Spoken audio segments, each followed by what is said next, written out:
नमस्कार। स्वागत है आप सभी का हमारे YouTube channel crescent education classes में। दोस्तों, आज की स्पेशल वीडियो में उत्तराखंड का हम एक स्पेशल टॉपिक लेकर आए हैं जिसका नाम है उत्तराखंड की अनुसूचित जाति एवं जनजातियाँ। एक ऐसा टॉपिक जिससे काफ़ी सारे प्रश्न आते हैं, चाहे यूके ट्रिपल एस सी का एग्ज़ाम हो चाहे यूके पीएससी का। इससे पहले वीडियो का एग्ज़ाम हुआ था, उसमें भी काफ़ी सारे प्रश्न आए थे और फॉरेस्ट रेंजर परीक्षा में भी काफ़ी सारे प्रश्न इस टॉपिक से उठाए गए थे। आगामी लोअर पीसीएस और आगामी उत्तराखंड पीसीएस में भी काफ़ी सारे प्रश्न इस टॉपिक से आने की संभावना रहेगी। तो आज हम दोस्तों इस टॉपिक पर महत्वपूर्ण वन लाइनर लेकर आए हैं और कोशिश करी है कि इस टॉपिक को पूरा कवर किया जाए इन महत्वपूर्ण वन लाइनर की मदद से। तो अगर आपको हमारा काम पसंद आए तो इस वीडियो को ज़्यादा से ज़्यादा शेयर करें और लोअर पीसीएस का एग्जाम देने से पहले तो जरूर इस टॉपिक को देख कर जाएं, इस वीडियो को जरूर देख कर जाएं, आपको काफ़ी हेल्प मिलेगी। तो चलिए वीडियो को शुरू करते हैं। तो दोस्तों, आज का पहला वन लाइनर है, अनुसूचित जाति का प्रावधान है किस अनुच्छेद में? अनुच्छेद 341 में अनुसूचित जाति यानी कि शेड्यूल कास्ट का प्रावधान है। ठीक है, हमारे राज्य सरकार में दोस्तों 65 जातियों को राज्य सरकार द्वारा अनुसूचित जाति घोषित किया गया है। अगला वन लाइनर देखिए, अनुसूचित जनजाति से संबंधित प्रावधान है यानी कि शेड्यूल ट्राइब से संबंधित प्रावधान है अनुच्छेद 342 में। हमारे उत्तराखंड में दोस्तों अभी तक 5 अनुसूचित जनजाति राज्य द्वारा घोषित की गई है। इनको 1967 में ही अनुसूचित जनजाति घोषित किया गया था। 5 जनजातियां आपको पता होनी चाहिए, जौनसारी, थारू, भोटिया, बोक्सा एवं राजी। इसके अलावा राज्य में राठी भी पाई जाती है, राठी जनजाति भी है, लेकिन उसकी आबादी बहुत कम है। अगला वन लाइनर देखिए, सर्वाधिक अनुसूचित जाति जनसंख्या वाला जिला है यानी कि सबसे ज्यादा शेड्यूल कास्ट के लोग कहाँ पाए जाते हैं?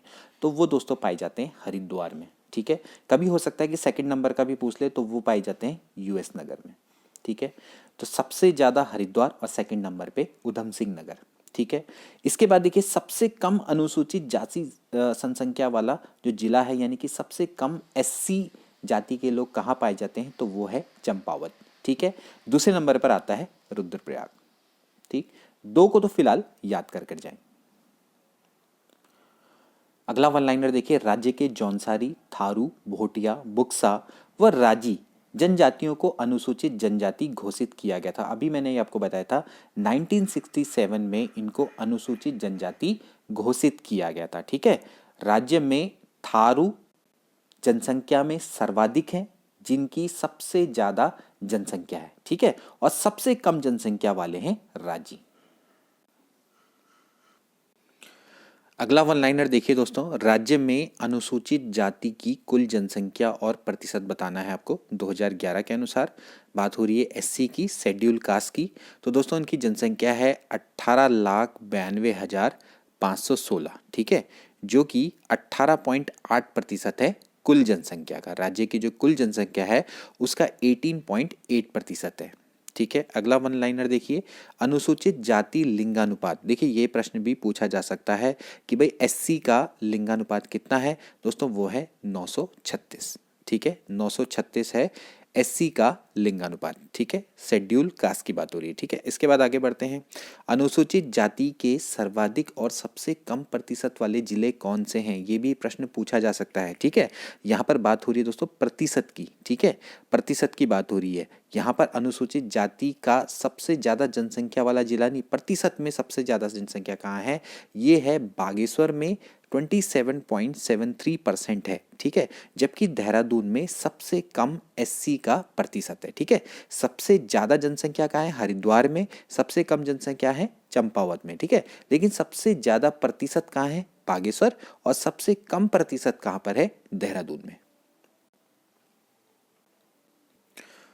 अगला वन लाइनर देखिए, 2011 की जनगणना के अनुसार राज्य में एससी की औसत साक्षरता, पुरुष साक्षरता व महिला साक्षरता की दर कितनी है?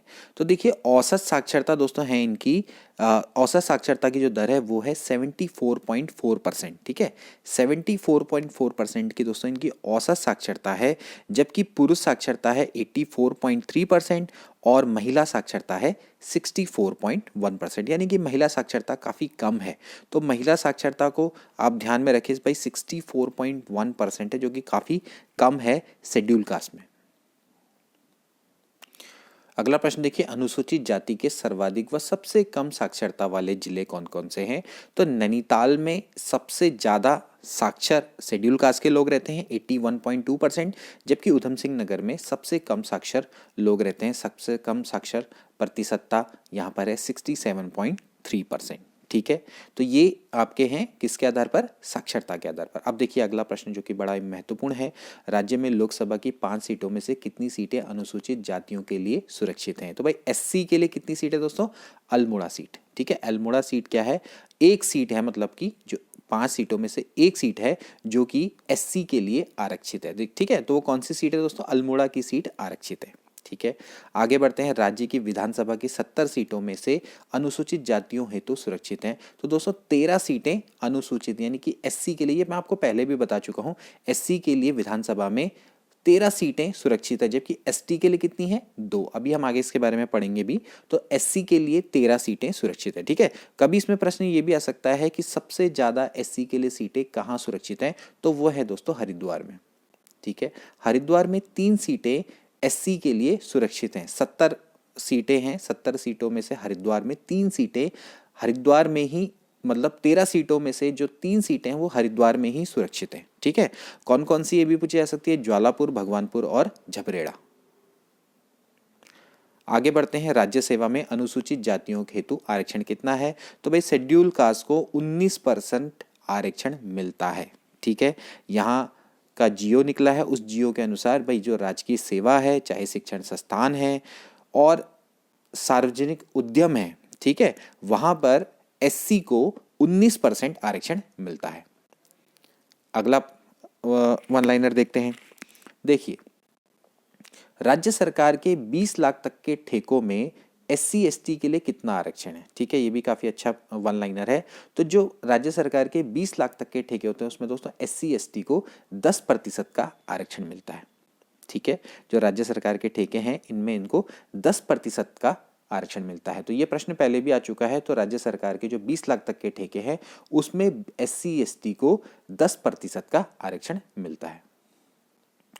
अब बात करते हैं दोस्तों शेड्यूल ट्राइब की, यानी कि अनुसूचित जनजातियों की। ठीक है, तो राज्य में अनुसूचित जनजातियों की जनसंख्या व प्रतिशत 2,91,903 राज्य में एसटी लोग रहते हैं। ठीक है, और उनकी जनसंख्या का प्रतिशत कितना है? 2.9%। ये पहले भी प्रश्न पूछा जा चुका है, इसको बिल्कुल याद करके जाना कि भाई जो राज्य में एसटी का प्रतिशत है वो कितना है? 2.9। एससी का कितना है? 18.8 यानी 18.8%। ठीक है, अगला देखिए, अनुसूचित जनजाति का लिंगानुपात कितना है? 2011 के अनुसार दोस्तों 9 है 963। ठीक है, किसके बराबर है? उत्तराखंड के राज्य के लिंगानुपात के बराबर है, जबकि उनका कितना था? बस 3 और 6 को आगे पीछे कर दो, यानी कि 936। ठीक है, एससी का था 936, एसटी का कितना है? 963।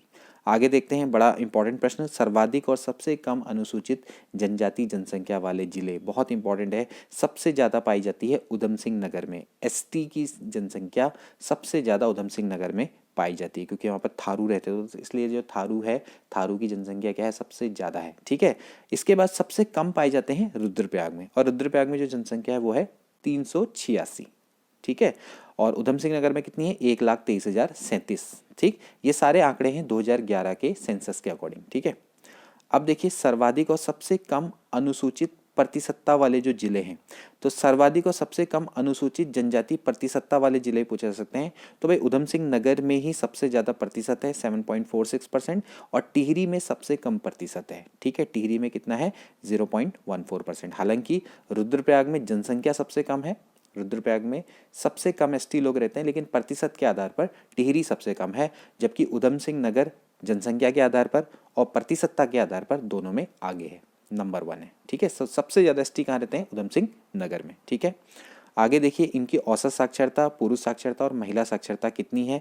तो देखिए इनकी औसत साक्षरता की बात करें तो वो है 73.9%, ठीक है, जबकि पुरुष साक्षरता है 63.8%, जबकि महिला साक्षरता फिर से कम है काफ़ी, यानी कि 62.5% है। तो महिलाएं यहाँ पर भी कमज़ोर हैं एसटी में भी, ठीक है। तो एसटी में भी महिला साक्षरता काफ़ी कम है 62.5%, ठीक है, और 73.9 इनका जनरल है, यानी कि औसत साक्षरता है, ठीक है। अब देखिए अनुसूचित जनजाति के सर्वाधिक व सबसे कम साक्षरता वाले जिले कौन कौन से हैं। तो रुद्रप्रयाग में सर्वाधिक साक्षरता है, जबकि हरिद्वार में सबसे कम साक्षरता है, ठीक है। रुद्रप्रयाग में 86.3% है अनुसूचित जाति के सर्वाधिक साक्षरता जिले में, मतलब कि रुद्रप्रयाग में सर्वाधिक साक्षरता है और हरिद्वार में सबसे कम साक्षरता है अनुसूचित जनजाति की, अगर हम बात करते हैं, ठीक है। अब अगला प्रश्न देखिए, बहुत इंपॉर्टेंट, राज्य विधानसभा की 70 सीटों में से एसटी के लिए कितनी सुरक्षित है। तो मैंने अभी आपको बताया था कितनी है दोस्तों, 2 सीटें सुरक्षित हैं, चकराता और नानकमत्ता। तो चकराता और नानकमत्ता दोस्तों एसटी के लिए सुरक्षित है। चकराता कहाँ है, किसके अंतर्गत आता है दोस्तों, देहरादून के अंतर्गत आता है, जबकि नानकमत्ता उधम सिंह नगर के अंतर्गत आता है। अगला प्रश्न देखिए, राज्य सेवा में अनुसूचित जनजातियों हेतु कितनी प्रतिशत सीटें आरक्षित हैं। तो दोस्तों कितनी है, 4% सीटें इनके लिए आरक्षित है, ठीक है। अभी हमने एससी का पढ़ा था, उनके लिए कितनी थी, 19%। तो शेड्यूल कास्ट के लिए है 19%, शेड्यूल ट्राइब के लिए है 4%। अब तक तो दोस्तों हमने एससी और एसटी की साक्षरता के बारे में पढ़ा, उनकी जनसंख्या के बारे में पढ़ा, ठीक है, उनके आरक्षण के बारे में पढ़ा, ठीक है। अब हम दोस्तों जो जनजातियां हैं जैसे कि जौनसारी, थारू, बोक्सा, राजी, ठीक, इन सब के बारे में दोस्तों आप डीपली थोड़ा सा डिस्कस करेंगे, क्योंकि इनसे भी रिलेटेड इंपॉर्टेंट प्रश्न आ सकते हैं। तो भाई जो एसटी जनजाति हैं जैसे कि जौनसारी, भोटिया, थारू, बोक्सा, राजी, इन सब के बारे में हम संक्षिप्त सा डिस्कस करेंगे, ठीक है। तो सबसे पहले देखिए, राज्य में दूसरा, गढ़वाल में प्रथम सर्वाधिक जनसंख्या वाला जनजाति समुदाय कौन सा है दोस्तों, वो है जौनसारी, ठीक है। राज्य का दूसरा सबसे बड़ा जनजाति समुदाय कौन है, जौनसारी है, ठीक है। जौनसारी की जो सर्वाधिक आबादी है वो कहाँ पाई जाती है दोस्तों, ये पाई जाती है जौनसार बाबर के क्षेत्र में, ठीक है। जौनसार बाबर का क्षेत्र है दोस्तों, जैसे कि कालसी, इसमें जौनसार बाबर का जो क्षेत्र है तो वो कौन कौन सा है, वो आपको ध्यान होना चाहिए। इसमें आता है कालसी, चकराता और ट्यूनी, ठीक है, ठीक है, कालसी, चकराता व ट्यूनी, ठीक है। इसको क्या बोला जाता है, जौनसार बाबर क्षेत्र, ये देहरादून के क्षेत्र है, ठीक है। यहाँ पर मतलब जौनसार बाबर की, मतलब यहाँ पर सबसे ज़्यादा जौनसारी जनजाति की जनसंख्या पाई जाती है, ठीक है। तो वैसे देखा जाए तो टिहरी के जौनपुर क्षेत्र है, वहाँ पर भी ये पाई जाती है। इसके अलावा उत्तरकाशी के भी कुछ क्षेत्रों में जौनसारी पाई जाते हैं, लेकिन सबसे ज़्यादा जौनसार बाबर क्षेत्र में पाए जाते हैं। जौनसार बाबर क्षेत्र, कालसी, चकराता व ट्यूनी, ठीक है। अब अगला प्रश्न देखिए, पहले जौनसारी लोगों में ग्राम पंचायत की जगह जो समिति होती थी उसको क्या बोला जाता था, खुमरी बोला जाता था, ठीक है। खुमरी बोला जाता था उसको, कि जो इनके यहाँ ग्राम पंचायत की जगह समिति होती थी उसको क्या बोलते हैं, खुमरी। और जो खुमरी के मुखिया को क्या बोला जाता है दोस्तों, ग्राम सयाणा बोला जाता था, ठीक है। तो प्रश्न भी कई बार पूछा जा चुका है कि जो सयाणा है वो किससे संबंधित है, तो वो जौनसारी से संबंधित है, ठीक है। अगला वन लाइनर देखिए, हनोल, धैना, बिसोई, लखवाड़, टगरी, लक्सियार, लाखा मंडल, मैंद्रत, सहरान व गबेला, ये सारे के सारे क्या हैं दोस्तों, जौनसारी के देवस्थल है। इसमें सबसे प्रमुख है हनोल। हनोल इनका दोस्तों क्या है, सबसे प्रमुख देवस्थल है या देवालय, आप इसको मान लीजिए, ठीक है। और इसके अलावा जैसे लाखा मंडल है, ठीक है, और कालसी, धैना, ये सभी क्या है, इनके महत्वपूर्ण मंदिर है, ठीक है। जो हनोल है वो किससे संबंधित है, महासू से, ठीक है। महासू मतलब महाशिव, ठीक है। तो वो इनके मतलब महत्वपूर्ण देवता हैं, ठीक। जौनसारी दशहरा को पांडव कहते हैं, ठीक है। यहाँ जौनसारी दशहरा को क्या बोला जाता है, पांडव कहा जाता है, जबकि विजयदशमी को दोस्तों को क्या बोलते हैं, पायंता बोला जाता है, ठीक है। तो विजयदशमी को स्थानीय भाषा में क्या बोला जाता है, पायंता बोला जाता है, ठीक है। इसके अलावा देखिए एक प्रश्न और भी आया था जो कि अभी हाल में आया था, जागड़ा, ठीक है, जागड़ा, ये भी वीडियो में पूछा गया था। तो महासू देवता का जो त्योहार है उसको दोस्तों क्या बोला जाता है, जागड़ा बोला जाता है, ठीक है। तो ये भी एक बहुत इंपॉर्टेंट है, अभी शायद मैं इसको अभी इसमें डालना भूल गया हूँ, लेकिन फिर भी आप इसको ध्यान रखना, जो जागड़ा है वो महासू देवता का त्योहार है, वो जौनसारी से संबंधित है। ठीक है, आगे बढ़ते हैं। कुछ यहाँ पर कुछ प्रमुख व्यक्तित्व उनके बारे में मैंने लिखा है। जौनसारी संगीत के जो जनक है दोस्तों वो कौन है? नंदलाल भारती। बड़ा इंपॉर्टेंट है, जौनसारी संगीत के जनक क्या है, कौन है? नंदलाल भारती।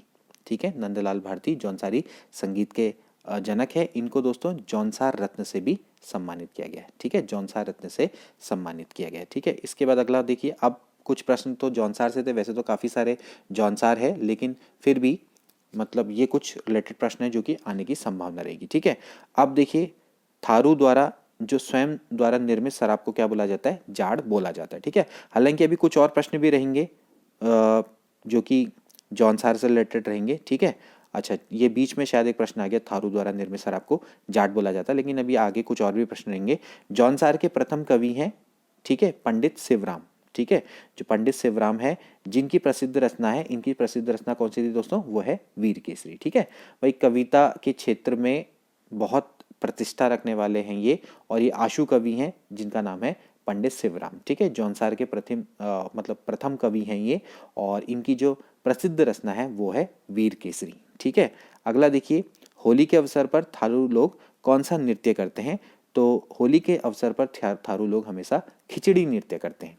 ठीक है, होली के अवसर पर जो थारू लोग हैं वो खिचड़ी नृत्य करते हैं। भादो महीने में जौनसारी जागड़ा नामक त्योहार उत्सव बनाते हैं, जो कि महासू देवता का है, जो कि मैंने अभी आपको बताया। ठीक है, तो भादो के महीने में जौनसारी जागड़ा नामक उत्सव त्योहार मनाते हैं। ठीक है, अगला देखिए, जौनसारी अप्रैल में 4 दिन तक बैसाखी त्योहार मनाते हैं, जिसे स्थानीय भाषा में क्या बोला जाता है? बिस्सू बोला जाता है। ठीक है, तो जो जौनसारी हैं वो अप्रैल के 4 दिन में बैसाखी त्योहार मनाते हैं, जिसको स्थानीय भाषा में बिस्सू बोलते हैं। ठीक है, अगला देखिए, भेड़ पालक जौनसारियों द्वारा नुड़ाई त्योहार मनाया जाता है सावन में। ठीक है, जो नुड़ाई त्योहार इनके द्वारा बनाया जाता है, पूछा जाता है कि भाई नुड़ाई मेला कहाँ लगता है, तो कहाँ लगता है? देहरादून में लगता है। ठीक है, तो जो भेड़ पालक है जौनसारी द्वारा नुड़ाई त्योहार मनाया जाता है सावन के महीने में। ठीक है, जौनसारी भाषा में मेले को क्या बोलते हैं दोस्तों? इसको बोला जाता है मौड़। ठीक है, मौड़ बोला जाता है। ठीक, तो इसको मैं जैसे मौड़ या मौड़ टाइप का बोला जाता है। ठीक है, अगला देखिए, हारुल परात नृत्य। ठीक है, बड़ा इंपॉर्टेंट इनके नृत्य हैं। हारुल है, रासो, घूमसू, झेला, झूड़ा, घुंडचा, जंगबाजी, सराई।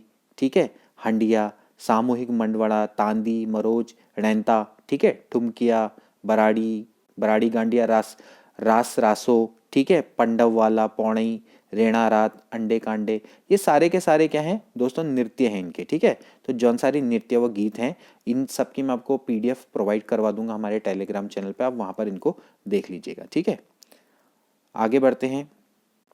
आज़ाद हिंद फौज के सिपाही केसरी चंद्र जौनसारी के बलिदान दिवस पर 3 मई को हमेशा क्या लगता है? मेला लगता है, जो कि चौलीथात में बनाया जाता है। बहुत इंपॉर्टेंट है दोस्तों, वीर केसरी चंद्र थे। ठीक है, और ये दोस्तों चक्राता से रिलेटेड है। ठीक है, ये आप याद करिएगा, चक्राता से रिलेटेड है। ठीक है, और ये आज़ाद हिंद फौज के सिपाही थे।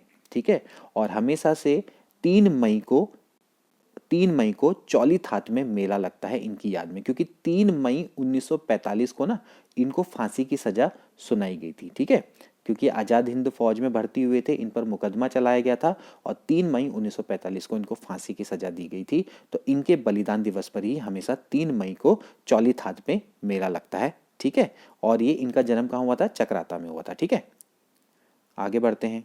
जौनसारियों के खसास वर्ग में आते हैं, देखिए जौनसारियों के जो खसास वर्ग में आते हैं वो आते हैं ब्राह्मण और राजपूत। ठीक है, तो इनके खसास वर्ग में क्या आते हैं? ब्राह्मण और राजपूत। ठीक है, एक्चुअली क्या है ना, ये जो जनजाति दोस्तों 3 वर्ग में विभाजित है। एक तो आते हैं खसास, दूसरे होते हैं कारीगर, और तीसरे आते हैं हरिजन खसास। ठीक है, तो जो खसास वर्ग है उसमें ब्राह्मण और राजपूत आते हैं। जैसे कारीगर वर्ग में लोहार, सोनार, ये सब आते हैं, बढ़ई। ठीक है, अब जो हरिजन खसास वर्ग होते हैं उसमें डोम, कोल्टा, कोली, मोची, इस टाइप के लोग आते हैं। ठीक है, तो ये पूछा गया है कि जो जौनसारी के खसास वर्ग है उसमें कौन आते हैं? ब्राह्मण और राजपूत। ठीक है, अगला प्रश्न देखिए, फादर ऑफ जौनसार बाबर या फादर ऑफ जौनसार सम्मान से सम्मानित जौनसारी है दोस्तों, वो कौन है? भाव सिंह चौहान। ठीक है, ये प्रथम ऐसे व्यक्ति हैं, क्योंकि इनको फादर ऑफ जौनसार क्यों बोला जाता है, क्योंकि प्रथम ऐसे जौनसारी व्यक्ति हैं जिन्होंने मसूरी एवं इलाहाबाद विश्वविद्यालय से शिक्षा प्राप्त की। ठीक है, तो बहुत इंपॉर्टेंट ये व्यक्ति हैं और जौनसार बाबर, फादर ऑफ जौनसार बाबर सम्मान से ये सम्मानित हैं और ऐसे सम्मानित होने वाले जौनसार क्षेत्र के वे प्रथम व्यक्ति हैं। ठीक है, तो पूछा जाता है। ठीक, इसके बाद अगला प्रश्न देखिए, जौनसार के प्रथम समाजसेवी हैं, जो जौनसार के प्रथम समाजसेवी दोस्तों वो कौन है, केदार सिंह। ठीक है, ये केदार सिंह जो है दोस्तों ये बिसोई गांव है ना, बिसोई ग्राम के निवासी हैं और ये जौनसार क्षेत्र के प्रथम समाजसेवी हैं।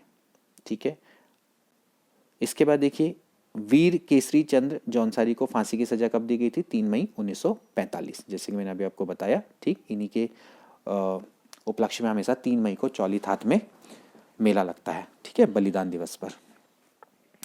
आगे देखते हैं, जौनसार क्षेत्र के आधुनिक कवि हैं। आधुनिक कवि कौन है दोस्तों, वो हैं रतन सिंह जौनसारी। ठीक है, रतन सिंह जौनसारी इस क्षेत्र के आधुनिक कवि हैं। ठीक है, आगे बढ़ते हैं, जौनसार के राजनीतिक जागरूकता का जनक किसको माना जाता है, तो दोस्तों ये हैं गुलाब सिंह। ठीक है, इनको राजनीतिक जागरूकता का जनक माना जाता है। ठीक है, इस क्षेत्र से मंत्री बनने वाले भी ये पहले व्यक्ति हैं। ठीक है, मंत्री बनने वाले पहले व्यक्ति हैं, तो ये उत्तर प्रदेश सरकार में मंत्री रह चुके हैं गुलाब सिंह। ठीक है, तो उत्तर प्रदेश सरकार में मंत्री रह चुके हैं, तो जौनसार के राजनीतिक जागरूकता का जनक गुलाब सिंह को माना जाता है। ठीक है, आगे बढ़ते हैं। देखिए, अब आगे कुछ थारू के प्रश्न, अभी तक हमने जौनसारी के जितने हो सकते थे वो सारे के सारे इसमें डाल दिए हैं। अगला देखिए, सामान्यतः थारू को माना जाता है, कहाँ का माना जाता है दोस्तों, इनको किरात वंश का माना जाता है। ठीक है, ये मानते हैं कि किरात वंश के हैं। ठीक है, थारू में दोनों पक्षों में विवाह तय होने को क्या बोलते हैं, पक्की पौड़ी। बहुत इंपॉर्टेंट, पक्की पौड़ी किसको बोला जाता है, कि जब दोनों पक्षों में विवाह जब तय हो जाता है तो उसको क्या बोला जाता है, पक्की पौड़ी। ठीक है, अगला देखिए, थारू में विवाह की सगाई रस्म को क्या बोला जाता है। जो थारू में जब विवाह होता है तो वहां की सगाई रस्म को क्या बोला जाता है, अपना पराया। ठीक है, फिर क्या होता है दोस्तों, जब सगाई जब हो जाती है तो विवाह से लगभग 10 से 15 दिन पहले एक विवाह की तिथि को निश्चित किया जाता है। जो लड़के के पक्ष वाले लोग हैं ना, वो लड़की के घर में जाते हैं और विवाह की तिथि को निश्चित कर देते हैं। ठीक है, तो उस रस्म को बात कट्टी बोला जाता है। ठीक है, कभी पूछा जा सकता है बात कट्टी, तो बात कट्टी क्या है, ये एक रस्म है जो थारू में होती है। ठीक है, विवाह की एक रस्म है, मतलब कि विवाह की तिथि को जब निश्चित कर दिया जाता है तो उसको क्या बोलते हैं, बात कट्टी। और विवाह जो सगाई की रस्म है उसको क्या बोला जाता है, अपना पराया। ठीक है, इसके बाद देखिए, थारू में विधवा विवाह के बाद दिए जाने वाले भोज को क्या बोलते हैं, बड़ा इंपॉर्टेंट प्रश्न और कई बार आता है। इसको क्या बोला जाता है, लठ भरवा भोज। ठीक है, तो यहाँ क्योंकि विधवा विवाह की प्रथा प्रचलित है, ठीक है, तो अगर विधवा का विवाह हो जाता है तो उसको एक भोज देना पड़ता है, या विवाह में जो भोज होता है उसको लठ भरवा भोज बोला जाता है। ठीक है, इसके बाद देखिए, थारू बजहर त्योहार मनाते हैं, कब मनाते हैं, ज्येष्ठ या वैसाख में। देखिए, इनका बजहर भी एक महत्वपूर्ण त्योहार है। ठीक है, तो ये बजहर का जो त्योहार है दोस्तों ये बनाते हैं हमेशा ज्येष्ठ या वैसाख के समय पर मनाया जाता है। ठीक है, तो बजहर इनका मुख्य त्योहार है, इसको आप ध्यान में रखना। हालांकि दशहरा, होली, दिवाली सब मनाते हैं, माघ की खिचड़ी के त्योहार भी इनके इम्पोर्टेंट है, लेकिन बजहर नामक त्योहार इनका इम्पोर्टेंट है। ठीक है, और स्त्री और पुरुष में इनमें मिल, जैसे जब होली का टाइम आता है ना, तो होली के टाइम पर ही ये क्या करते हैं, खिचड़ी नृत्य करते हैं। अभी हमने पढ़ा था ना ऊपर खिचड़ी नृत्य, तो होली के टाइम पर ही क्या करते हैं, स्त्री और पुरुष दोनों मिलके थारू में खिचड़ी नृत्य करते हैं। ठीक है, तो दोस्तों थारू के बारे में तो हमने कई चीज़ें डिस्कस कर ली। अभी बाकी मैंने आपको बताया था कि जैसे थारू जो जनजाति है वो राज्य की सबसे बड़ी जनजाति है, मतलब जनसंख्या के आधार पर सबसे बड़ी जनसंख्या की जाति है, उधम सिंह नगर जिले में पाई जाती है। मुख्य रूप से अगर आप देखें तो खटीमा, किच्छा, नानकमत्ता, सितारगंज, इधर पे ज़्यादातर ये पाई जाती है। ठीक है, अब आगे देखते हैं, अब बात करते हैं भोटिया की। ठीक है, तो भोटिया जनजाति के कुल ग्रामों की संख्या कितनी है? भोटिया जनजाति के 291 ग्रामों के अंतर्गत दोस्तों ये आती है, 291 ग्राम है। ठीक है, ये भी किरात वंश के ही माने जाते हैं, अर्ध घुमंतुई जनजाति है। ठीक है, ये स्वयं को क्या मानते हैं? खस राजपूत मानते हैं। ठीक है, भोटिया जनजाति सर्वाधिक निवास कहाँ करती है दोस्तों? ये निवास करती है पिथौरागढ़ जिले में। ठीक है, पिथौरागढ़ जिले में ज्यादातर ये निवास करती है। ठीक है,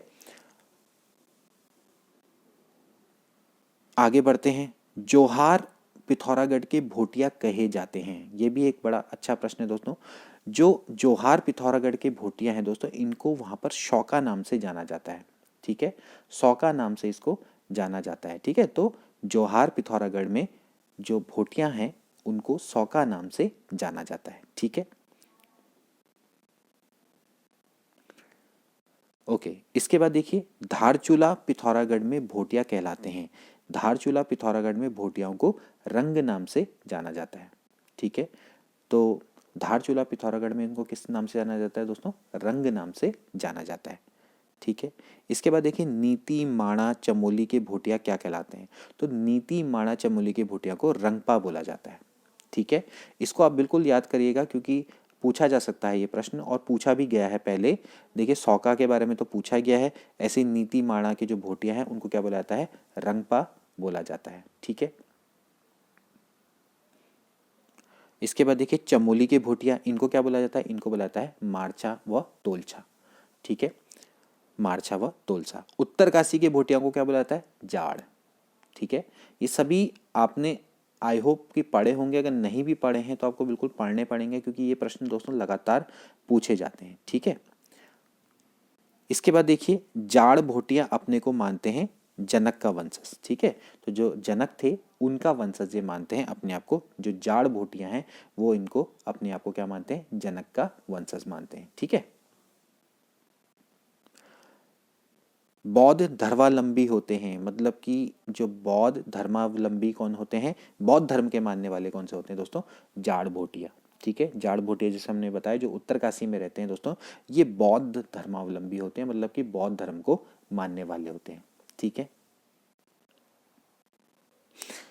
इसके बाद देखिए जाड़ लोगों की भाषा है। जाड़ लोगों की भाषा दोस्तों क्या है? रोम्बा। ठीक है, जो जाड़ लोगों की भाषा है वो क्या है? रोम्बा। ठीक है, अब देखा जाए तो वैसे तो ये काफ़ी सारी भाषाएं बोलते हैं। ठीक है, मतलब जो तिब्बती बर्मी भाषा परिवार है ना, उसकी ये भाषाएं बोलते हैं। 6 बोलियां अराउंड ये बोलते हैं। तो जाड़ लोग की जो भाषा है, जो कि उत्तरकाशी के जाड़ हैं, तो इनकी जो भाषा दोस्तों वो क्या है? रोम्बा है। ठीक है, अगला देखिए, अगला वन लाइनर देखिए लोहसर व सूरगैन जाड़ लोगों के क्या है दोस्तों? त्योहार है। तो इनके प्रमुख त्योहार जान लीजिए, सूरगैन और लोहसर। ठीक है, ये प्रश्न पूछा जाता है, तो लोहसर व सूरगैन इनके प्रमुख त्योहार है। ठीक है, इसके बाद देखिए जाड़ को छोड़कर शेष भोटिया स्वयं को क्या मानते हैं? खस राजपूत मानते हैं। तो भाई जाड़ को अगर छोड़ दिया जाए तो शेष भोटिया स्वयं को खस राजपूत मानते हैं। ठीक है, इसके अलावा भोटिया हिमालय की तिब्बती वर्मी भाषा परिवार की कितनी बोलियां बोलते हैं? जैसे कि मैंने आपको बताया कि 6 बोलियां ये बोलते हैं। ठीक है, और एक चीज और, भोटिया जो है दोस्तों महा हिमालय की सर्वाधिक जनसंख्या वाली जनजाति है। ठीक है, जैसे थारू सर्वाधिक जनसंख्या वाली जनजाति, कुमाऊं की भी और राज्य की भी। ठीक है, और जौनसारी सर्वाधिक जनसंख्या वाली जनजाति केवल गढ़वाल की। ठीक है, और दूसरे नंबर पर। ठीक है, और ये महा हिमालय की, यानी कि भोटिया जो है महा हिमालय की सर्वाधिक जनसंख्या वाली जनजाति है। ठीक है, आगे देखिए भोटिया किस प्रजाति के हैं? तो वो किस प्रजाति के दोस्तों? तिब्बती एवं मंगोलियन मिश्रित। ठीक है, तो जो तिब्बती और मंगोलियन का मिश्रण है वो भोटिया है। ठीक है, इसके बाद देखिए भोटिया लोगों का शीतकालीन आवास क्या कहलाता है? बड़ा इंपॉर्टेंट प्रश्न दोस्तों। इनका जो शीतकालीन आवास है उसको गुंडा या मुनसा बोला जाता है। ठीक है, गुंडा या मुनसा इनको बोला जाता है। ठीक है, इसके बाद देखिए भोटिया लोगों का ग्रीष्मकालीन आवास क्या होता है? वो बोला जाता है मैथ। ठीक है, तो भोटिया लोगों का ग्रीष्मकालीन आवास क्या होता है? मैथ होता है। ठीक है, आगे देखिए भोटिया लोगों में विवाह के समय किया जाने वाला नृत्य होता है दोस्तों, बहुत इंपॉर्टेंट है, इसको बुलाता है पौड़ा नृत्य। ठीक है, विवाह के समय पर ये कौन सा नृत्य करते हैं? पौड़ा नृत्य करते हैं। ठीक है, तो ये प्रश्न भी पहले आ चुका है, तो आप इसको याद करके जाइएगा। तो विवाह के समय पर किया जाने वाला नृत्य होता है वो क्या होता है? पौड़ा नृत्य। अगला देखिए, भोटिया अपने सगे संबंधी को क्या बोलते हैं? बहुत अच्छा प्रश्न है दोस्तों। ये अपने संबंधियों को स्वारा बोलते हैं, ठीक है, स्वारा बोलते हैं, ठीक है। तो अपने संबंधी को क्या बोलते हैं दोस्तों? ये स्वारा, ठीक है। और विवाह के समय पर कौन सा नृत्य करते हैं? पौड़ा, ठीक है। तो ये ऐसा होगा, पौड़ा, ठीक है, पौड़ा नृत्य, ठीक है। यहाँ पर ड़ा हो रखा है लेकिन इसको सही कर लेना। अगला देखिए, बैग रैग चिम किसके पूज्य देवता है? बहुत अच्छा प्रश्न है, भोटिया जनजाति के, ठीक है। बैग रैग चिम इनके क्या है? देवता है, ठीक है। इसको भी आप ध्यान में रखना, ठीक है। इसके अलावा देखा जाए तो ये और भी इनके पूज्य देवता हैं, जैसे कि भूमियाल, भूमियाल, ठीक है। भूमियाल, ये भी पूछा गया प्रश्न, भूमियाल किसके पूज्य देवता है? तो जो भूमियाल हैं, ग्वाला भी है, ठीक है, और ऐसी बैग रैग चिम, ठीक है, नंदा देवी भी, तो ये आपके क्या हैं? इनके पूज्य देवता हैं, ये इनकी पूजा करते हैं, ठीक है। सौका भोटिया में प्रत्येक 12 वर्ष में मनाया जाता है कंडाली उत्सव, बड़ा इंपॉर्टेंट, कंडाली उत्सव भी कई बार पूछा जा चुका है। तो जो सौका भोटिया हैं, ठीक है, इनमें दोस्तों क्या मनाया जाता है? कंडाली या किड़जी उत्सव भी इसको बोला जाता है। प्रत्येक 12 वर्ष में मनाया जाने वाला उत्सव है जिसको कि कंडाली उत्सव बोला जाता है, ठीक है। तो कंडाली उत्सव किस में मनाया जाता है दोस्तों? भोटिया में मनाया जाता है। भोटिया में स्पेशली कौन? सौका लोग इसको मनाते हैं। अगला देखिए, तुवेरा, बाजू, तिमली आदि भोटिया के क्या हैं? ये दोस्तों क्या हैं? इनके लोकगीत हैं, ठीक है। तुवेरा मतलब कि जैसे एक रसिया जैसा गीत होता है ना, उसको बोलते हैं। बाजू इनका वीर रस वाला गीत होता है, ठीक है, वीर रस प्रधान गीत होता है, ठीक है। ऐसी जो तिमली होता है वो इनका सामाजिक विषय पर आधारित गीत होते हैं। तो ये सारे के सारे क्या हैं? इनके आपके लोकगीत हैं, ठीक है। तो ये इनका जो विशेष यंत्र है हुड़का, ठीक है। तो हुड़के के साथ ही क्या करते हैं? मनोरंजन करते हैं। तो भोटिया का मुख्य वाद्य यंत्र क्या है? हुड़का, ठीक है। तो हुड़के के संगीत दोस्तों क्या करते हैं? अपना ये लोकप्रिय गीत है, लोकप्रिय गीत को गाते हैं। तो हुड़का भी इनका क्या है? प्रमुख वाद्य यंत्र है, ठीक है। इसके बाद देखिए, भोटिया जनजाति का प्रमुख पेय क्या है? तो देखिए, इनका जो प्रमुख पेय है दोस्तों वो है ज्या, या इसको क्या बोला जाता है? मर्जिया बोला जाता है, ठीक है। तो ये इनका प्रमुख पेय है, ज्या, या फिर इसको क्या बोलते हैं? मर्जिया बोला जाता है, ठीक है। तो ये एक तरह की क्या है दोस्तों? मक्खनी चाय, मक्खनी चाय, ठीक है। इसको मक्खनी चाय भी बोला जाता है क्योंकि इसमें काफ़ी सारी चीज़ें होती हैं, जैसे कि दूध, मक्खन, चाय पत्ती, नमक, ठीक है, और गर्म पानी, इन सबको आपस में जब मथ के एक पेय तैयार होता है तो उसको ज्या या मर्जिया करके बोला जाता है, ठीक है। इसके बाद देखिए, मरजादू, चकती, चकती या छंग एक टाइप का मदिरा है, भोटिया लोगों का ये प्रिय पेय है, ठीक है। तो मरजादू क्या हुआ? वो जा या मरजा यही हुआ। और चकती या छंग ये क्या होती है? एक टाइप की मदिरा होती है, शराब। तो वो इनका पेय है, ठीक है। वैसे ज़्यादातर ये जा का प्रयोग ज़्यादा करते हैं, ठीक है। इसके बाद देखते हैं अगला, विवाह की तत्सत तथा दामोला प्रथाएं किस जनजाति में प्रचलित है? तो विवाह की दोस्तों जो तत्सत और दामोला प्रथाएं हैं ये भोटिया जनजाति में प्रसिद्ध हैं, ठीक है। तत्सत और कौन सी प्रथा दोस्तों? दामोला प्रथा, ठीक है। तत्सत और दामोला प्रथा ये आपकी क्या है? भोटिया जनजाति में बहुत ज़्यादा प्रचलित है, ठीक है। अगला प्रश्न देखिए, 16वीं शताब्दी में बोक्सा सर्वप्रथम आकर बसे थे। तो 16वीं शताब्दी में जो बोक्सा हैं दोस्तों ये बनबसा चंपावत में आकर बसे थे, ठीक है। ज़्यादातर जो बोक्सा हैं दोस्तों वो उधम सिंह नगर में, जैसे बाजपुर, गदरपुर, काशीपुर, इस क्षेत्र में ज़्यादातर अवस्थित है, ठीक है। इसी तरह से नैनीताल में रामनगर आता है, ठीक है, और पौड़ी में जैसे गढ़वाल, पौड़ी गढ़वाल में जैसे दुकट्टा के क्षेत्र आते हैं, इसी देहरादून में विकास नगर, इस क्षेत्रों में ये निवास करते हैं, ठीक है। तो बोक्सा बहुल जिला कहाँ पर है? उधम सिंह नगर, जैसे कि मैंने आपको बताया, बाजपुर, गदरपुर, काशीपुर, यहाँ पर ज़्यादातर बोक्सा पाए जाते हैं, ठीक है। बोक्सा निवासी अन्य जिले कौन कौन से? जैसे कि मैंने आपको बताया, नैनीताल में रामनगर में है, देहरादून में है, जैसे विकास नगर और डोईवाला क्षेत्र में ज़्यादातर पाए जाते हैं। ऐसी पौड़ी गढ़वाल में दुगट्टा क्षेत्र में पाए जाते हैं, ठीक है। अगला देखिए, देहरादून में बोक्सा को क्या बोला जाता है? तो देहरादून में दोस्तों बोक्साओं को मेहर बोक्सा बोला जाता है, ठीक है। इसके अलावा देखिए, एक प्रश्न और बनता है जो कि मैं अभी यहाँ पर मैंने इसको मिक्स नहीं किया है। देखिए, जो नैनीताल और उधम सिंह नगर, नैनीताल और यूएस नगर, ठीक है, यहाँ पर जो बोक्सा बहुल क्षेत्र है, जहाँ पर बोक्सा बहुत अधिक पाए जाते हैं, उनको बुक्साड़ बोला जाता है। क्या बोला जाता है? बुक्साड़। तो बुक्साड़ कौन सा क्षेत्र है ये आपसे पूछा जा सकता है। नैनीताल और उधम सिंह नगर वाला जो क्षेत्र है वहाँ पर, जहाँ पर बोक्सा बहुत अधिक पाए जाते हैं उसको बोक्साड़ क्षेत्र बोला जाता है। ठीक है, अगला देखिए, अधिकांश विद्वान बोक्सा को मानते हैं पवार राजपूत घराने के। ठीक है, बोक्सा अपने आप को क्या मानते हैं? पवार राजपूत मानते हैं। ठीक है, सर्वप्रथम ये कहाँ पर आके बसे थे? बनबसा चंपावत में आके बसे थे 16वीं शताब्दी में। ठीक है, अगला देखिए, यदुवंशी, पवार, राजवंशी, परत, जाव, तुनवार, बुक्सा की क्या है दोस्तों? ये 5 उपजातियां हैं। ठीक है, 5 गोत्र या 5 उपजातियां हैं। कौन कौन सी है दोस्तों? ये हैं यदुवंशी, पवार, राजवंशी, ठीक है, परतजा, ठीक है, व तुनवार। ठीक है, या तनवार भी बोला जाता है, तुनवार भी बोला जाता है। तो परत जा व होगा। ठीक है, परत जा व तुनवार, ये सारी की सारी क्या है? बुक्सा की 5 उपजाति हैं, 5 गोत्र हैं। ठीक है, इसके बाद देखिए, खेड़ा देवी, ज्वालपा देवी, हुलका देवी, साकारिया देवी, ये किससे संबंधित है दोस्तों? ये बोक्सा जनजाति के स्थानीय देवता हैं। ठीक है, तो इनके जो प्रमुख स्थानीय देवता कौन कौन से हैं? खेड़ा देवी, ग्राम देवता, ठीक है, यानी कि ज्वालपा देवी, ठीक है, इसके अलावा हुलका देवी, साकारिया देवी। ठीक है, ये इनके दोस्तों क्या है? प्रमुख स्थानीय देवता हैं। ठीक है, तो वैसे देखा जाए तो जो इनका खेड़ा देवी है वो दोस्तों इनकी ग्राम देवी होती है। ऐसे इनके जो ग्राम देवता होते हैं वो कौन होते हैं? साकारिया। ठीक है, हालांकि यहाँ पर देवी लिखा हुआ है, देवी नहीं होगा ये, साकारिया इनके क्या होते हैं? देवता होते हैं, ग्राम देवता। ठीक है, तो ये इनको आप याद रखना। ठीक है, आगे बढ़ते हैं। बोक्सा लोगों की सबसे बड़ी जो देवी है वो दोस्तों वो कौन सी है? चामुंडा देवी, काशीपुर।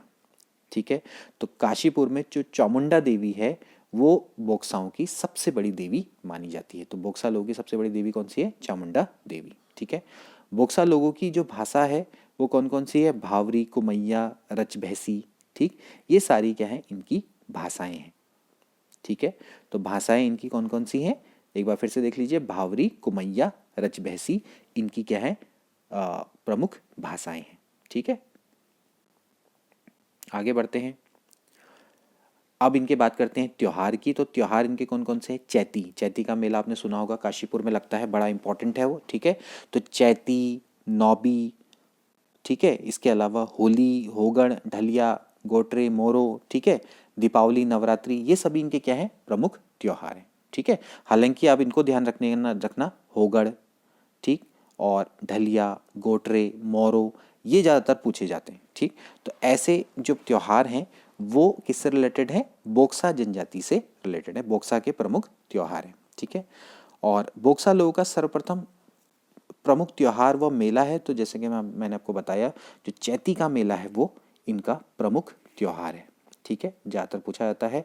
ठीक, तो चैती इनका क्या है? प्रमुख त्योहार व मेला है। ठीक, आईने अकबरी में उत्तराखंड की किस जनजाति का उल्लेख मिलता है? बड़ा इंपॉर्टेंट प्रश्न है। आईने अकबरी में, जो कि अबुल फजल द्वारा लिखी हुई है, तो उत्तराखंड की बुक्सा जनजाति का उल्लेख आईने अकबरी में मिलता है। ठीक है, इसके बाद देखिए अगला प्रश्न, वन राउत जंगल का राजा आदि किसको बोला जाता है? तो ये बोला जाता है दोस्तों राजियों को। ठीक है, जो राजी हैं वो मुख्यतः पिथौरागढ़ में पाए जाते हैं। ठीक है, जैसे कि धारचूला, कनाली छीना, डीडी हाट, ऐसी जगह पे राजी ज़्यादातर दोस्तों पाए जाते हैं। ठीक है, राजी अपने को क्या बोलते हैं? हिंदू बोलते हैं, और वर्ण क्रम में अपने को मानते हैं राजपूत। ठीक है, ये लोग अपने आप को हिंदू मानते हैं। ठीक है, और वर्ण क्रम में अपने आप को राजवार या राजपूत मानते हैं। ठीक है, अगला देखिए, पहले मूक विनिमय की प्रथा प्रचलित थी। मूक विनिमय, ठीक है, यानी कि जहाँ पर आपको जब विनिमय एक्सचेंज हो रहा है तो वहाँ पर चुपचाप विनिमय हो जाए। ठीक, यानी कि आपको बोलने की आवश्यकता नहीं। तो जो मूक विनिमय की प्रथा थी वो राज्यों में प्रचलित थी। ठीक है, राज्यों में ही मूक विनिमय चलता था, बड़ा इंपॉर्टेंट है। ठीक है, राज्यों की जो बोली है दोस्तों वो कौन सी है? मुंडा। ठीक है, हालांकि कुमाऊनी का भी बहुत अधिक प्रयोग करते हैं। ठीक है, लेकिन मुंडा इनकी प्रमुख बोली है। ठीक है, और कुमाऊनी का भी ये अच्छे से प्रयोग करते हैं। ठीक है, आगे बढ़ते हैं। राजी लोगों की जनसंख्या कितनी है? ये प्रश्न आ सकता है दोस्तों। 690 इनकी जनसंख्या है, सबसे कम है। ठीक है, और 2011 की जनगणना के अनुसार इनकी जो जनसंख्या है वो दोस्तों सबसे कम है। वो कितनी है? 690। ठीक है, ये तो बहुत इजीली आप ये आंकड़ा याद कर सकते हैं। अधिकांश राजी कहाँ निवास करते हैं? जैसे कि मैंने आपको बताया, पिथौरागढ़ में दोस्तों ये ज़्यादातर निवास करते हैं। पिथौरागढ़ में, धारचूला, डीडी हाट, यहाँ पर ये निवास करते हैं। ठीक है, राजी किस प्रकार के शिल्प में निपुण होते हैं? काष्ठ शिल्प में दोस्तों ये निपुण होते हैं। ठीक है, यानी कि लकड़ी से रिलेटेड जो वस्तुएं होती हैं उनको बनाने में ये माहिर होते हैं। ठीक है, आगे देखते हैं राज्यों के देवता कौन है। राज्यों के जो प्रमुख देवता हैं वो हैं बागनाथ। इसके अलावा मलयनाथ, गणनाथ, सैम, मल्लिकार्जुन, नंदा देवी, छुरमल, ये सभी इनके प्रमुख देवता। तो लेकिन सबसे प्रमुख देवता कौन है दोस्तों? इनके बागनाथ। ये पूछा भी गया है प्रश्न और कई बार पूछा भी जाता है। ठीक है, तो जो बागनाथ हैं वो इनके प्रमुख देवता है। ठीक है, आगे देखिए राज्यों के प्रमुख त्योहार कौन कौन से हैं। तो राज्यों के प्रमुख त्योहार कौन कौन से दोस्तों? एक है गोरा अट्ठावली। तो गोरा अट्ठावली पूछा भी जाता है, ये पहले भी पूछा गया प्रश्न। तो गोरा अट्ठावली इनका प्रमुख त्योहार है। ठीक है, इसके अलावा कारक, कर्क या मकारा, मकर की संक्रांति, ये भी इनके द्वारा बनाए जाने वाले प्रमुख त्योहार है। ठीक है, ओके, अगला देखिए राज्यों में विवाह पूर्व संस्कार कौन से होते हैं? जो विवाह से पूर्व जो संस्कार होते हैं वो राज्यों के होते हैं सांग, जांगी व पिंठा संस्कार। ठीक है, ठीक है, तो राज्यों में विवाह पूर्व जो संस्कार होते हैं दोस्तों वो होते हैं साग, जांगी व पिंठा संस्कार। इनके द्वारा विवाह से पूर्व मनाए जाते हैं। ठीक है, अगला देखिए राजी अपने आवास को, ये आवाज नहीं होगा, आवास होगा, राजी अपने आवास को क्या बोलते हैं? रौत्युड़ा। ये प्रश्न भी बहुत पहले पूछा जा चुका है। तो राज्यों के आवास को क्या बोला जाता है? रौत्युड़िया, रौत्युड़ा बोला जाता है। ठीक है, तो ये सब प्रश्न दोस्तों बन सकते हैं आपके प्रमुख उत्तराखंड की अनुसूचित जाति एवं जनजातियों से। ठीक है, कोशिश हमने करी है कि ज़्यादा से ज़्यादा प्रश्नों को इसमें शामिल किया जाए और मुख्य प्रश्नों को ही शामिल किया जाए, क्योंकि होता क्या है कि सारे इधर उधर अलाना फलाना कई सारी चीज़ें जोड़ के क्या होता है कि कन्फ्यूज़न हो जाता है। लेकिन हमने इसमें कोशिश करी है कि जितने प्रश्न जो कि आ सकते हैं उत्तराखंड के एग्ज़ाम की दृष्टि से उनको ही इसमें शामिल किया जाए। आई होप कि वीडियो आपको पसंद आई होगी। पीडीएफ के लिए आप हमारे टेलीग्राम चैनल को ज्वाइन कर सकते हैं, वहाँ पर मैं कुछ देर में पीडीएफ प्रोवाइड करवा दूंगा। वीडियो को ज़्यादा से ज़्यादा शेयर करें। मिलते हैं अगली वीडियो में। Till then take care and good bye.